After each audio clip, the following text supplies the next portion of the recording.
اعوذ باللہ من الشیطان الرجیم بسم اللہ الرحمن الرحیم السلام علیکم ورحمۃ اللہ وبرکاتہ۔ دیکھتی آنکھوں سنتے کانوں کو سکون قلب چینل میں خوش آمدید۔ ناظرین، آج کا واقعہ قصص الانبیاء سے لیا گیا ہے، جس کا عنوان ہے قوم عاد علیہ السلام کا واقعہ۔ اور قرآن پاک میں ایک اور مقام میں یوں فرمایا، اور جو عاد تھے بس ہلاک کیے گئے، ساتھ ہوا تند حد سے نکل جانے والی کے لگا دیا اس ہوا کو اوپر ان کے، 7 رات اور 8 دن جڑ کاٹنے والی تھی۔ پس دیکھتا تو، یعنی اگر تم موجود ہوتا تو اس قوم کو اس طرح گری ہوئی دیکھتا گویا لکڑی ہیں کھجور کھوکھلی کی۔ پس کیا دیکھتا ہے ان میں کوئی باقی، یعنی ان کا کچھ نام و نشان باقی نہ رہا۔ عادیوں کو ٹھنڈی ہواؤں کے تیز جھونکوں سے تہس نہس کر دیا۔ یہ آندھیاں جو خیر و برکت سے خالی تھیں اور فرشتوں کے ہاتھوں سے نکلی ہوئیں، پے در پے لگاتار 7 راتیں اور 8 دن تک چلتی رہیں۔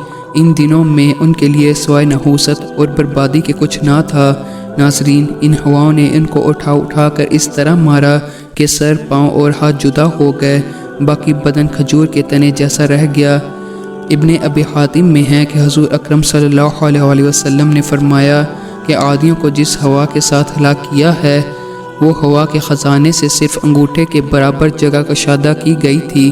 پھر ان ہواؤں نے گاؤں اور دیہاتوں کے مردوں، عورتوں اور جانوروں کو زمین اور آسمان کے درمیان معلق کر دیا، اور شہریوں کو یہ معلوم ہونے لگا کہ سیاہ رنگ کا بادل چڑھا ہوا ہے اور اب بارش برسے گی اور گرمی دور ہوگی۔ اتنے میں ان ہواؤں کو حکم ہوا تو ان تمام جانوروں کو اور آدمیوں کو ان شہروں پر پھینک دیا، سب ہلاک ہو گئے۔ جیسا کہ قرآن پاک میں ایک مقام پر ہے، اعلان ہوا کہ خدا کی رحمت سے قوم عاد علیہ السلام محروم ہے، اور دوسرے مقام میں ارشاد ہے، پس بھیجی ہم نے ہوا بڑی زور کی، باد تند 20 دنوں نحس کے، تاکہ چکھائیں ہم ان کو دنیا میں رسوائی کا عذاب۔ اور ایک مقام میں ہے، یعنی عاد کی قوم کا عذاب بھی ایک ہماری نشانی ہے، جب بھیجی ہم نے ان پر ہوا 5، یعنی بے فائدہ۔ پھر بھی لوگ کہتے کہ جس عذاب سے تو ڈراتا ہے وہ جلدی لے کر آ، اگر تو سچا ہے۔ ناظرین، پھر بھی حضرت ہود علیہ السلام نے جواب دیا کہ عذاب کی خبر میرے رب کے پاس ہے، اور میں خدا کا حکم پہنچانے والا ہوں، اور تم کو ایک جاہل قوم دیکھتا ہوں، جیسا کہ فرمان باری تعالی ہے، لیکن میں تم کو دیکھتا ہوں ایک قوم جاہل۔ جب ہر طرح کی نصیحت سے قوم باز نہ آئی، ہمیشہ پیغمبر کی نافرمانی کرتے رہے، خدا کی نافرمانی کی وجہ سے ان پر بارش بند ہو گئی، فصل اور باغات جل گئے۔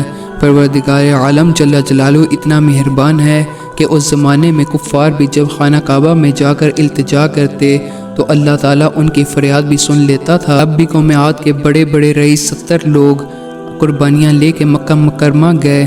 بارش کے واسطے دعا کے لیے یہ لوگ منزلیں قطع کر کے مکہ مکرمہ پہنچے۔ وہاں معاویہ بن بکر کے گھر اترے۔ عرب کے لوگ مہمان نواز ہیں، وہاں طعام و شراب کی ضیافتیں شروع ہوئیں۔ مجلس عیش و عشرت اور گانے بجانے میں اپنی قوم کی تکلیف بھول گئے۔ معاویہ بھی ہمیشہ کے مہمانوں سے تنگ آ گیا اور سوچنے لگا کہ اشارہ کناریوں سے سمجھاتا ہوں تو مجھے بخیل اور کنجوس سمجھیں گے۔ آخر گانے والوں کو ایک ایسی غزل سکھائی کہ جس کا مطلب اور ترجمہ یہ تھا کہ اپنی قوم کی مصیبت سے غافل ہو رہے ہو اور برسات کی دعا سے کاہل ہو۔ جب عادیوں نے یہ غزل سنی، ان کو اپنی قوم کی مصیبت یاد آ گئی، پھر ایک دوسرے کو ملامت کرنے لگے اور اپنی غفلت پر نادام ہوئے۔ پھر تو رات دن دعا میں مشغول ہو گئے اور قربانیوں کے ذبح کرنے کا کام شروع کیا۔ مرثد بن سعد ان میں پوشیدہ مسلمان تھا، اس کا حضرت ہود علیہ السلام پر کامل یقین تھا، وہ بھی ان میں آیا ہوا تھا۔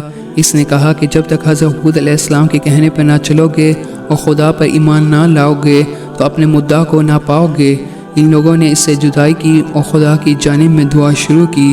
پروردگار عالم جل جلالہ نے 3 ٹکڑے بادل کے ظاہر کیے، سفید، سیاہ اور سرخ، اور آواز آئی کہ ان میں سے ایک ٹکڑا اختیار کرو۔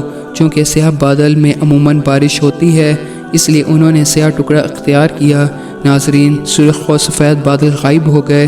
ہافتی آواز آئی کہ یہ سیاہ ناگ ہے، باقی نہ چھوڑے گا۔ قوم عاد علیہ السلام کو پروردگار عالم نے اس سیاہ بادل کو ملک عاد کی طرف روانہ کیا۔ جب عادیوں نے سیاہ بدلیوں کو دیکھا تو خوشی کی دھوم مچائی کہ اس باران سے ہماری امید کا باغ پر آب ہوگا اور تمنا کا درخت شاداب ہوگا۔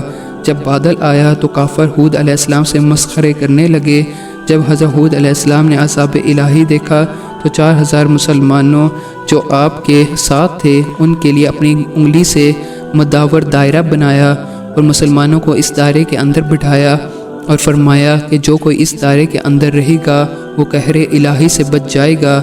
قوم عاد اس ابر کو دیکھ کر جمع ہوئے، اپنے اہل و عیال کو لے کر بادل کے نیچے گئے۔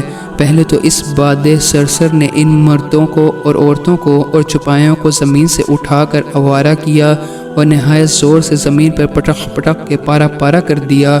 باقی ماندہ لوگ اس عذاب کو دیکھ کر اپنے اپنے گھروں میں پوشیدہ ہوئے، بعض کو تو دیواروں کے گرنے سے ہلاک کر دیا اور بعض باہر بھاگ کر زانوں پر گر کر پھر نار ہوئے، اور مسلمانوں پر وہ قہر الہی کی ہوا نسیم و معتدل بن گئی۔ قوم عاد مکانوں اور باغوں سمیت نیست و نابود ہو گئے۔ اور جیسا کہ فرمان باری تعالیٰ ہے، عادیوں نے ہود علیہ السلام کو جھٹلایا، پس ہلاک کیا ہم نے ان کو۔ اور دوسرے مقام پر ارشاد ہے، ان کے پیچھے لعنت پڑی، یعنی رحمت الہی اور برکتوں سے محرومی، اور قیامت کے دن میں خبردار ہو جاؤ، عادی نافرمان ہوئے اپنے رب سے۔ ناظرین، اگر آپ کو یہ ویڈیو پسند آئی ہے تو اس ویڈیو کو لائک کریں، چینل کو سبسکرائب کریں۔ شکریہ۔ السلام علیکم ورحمۃ اللہ وبرکاتہ۔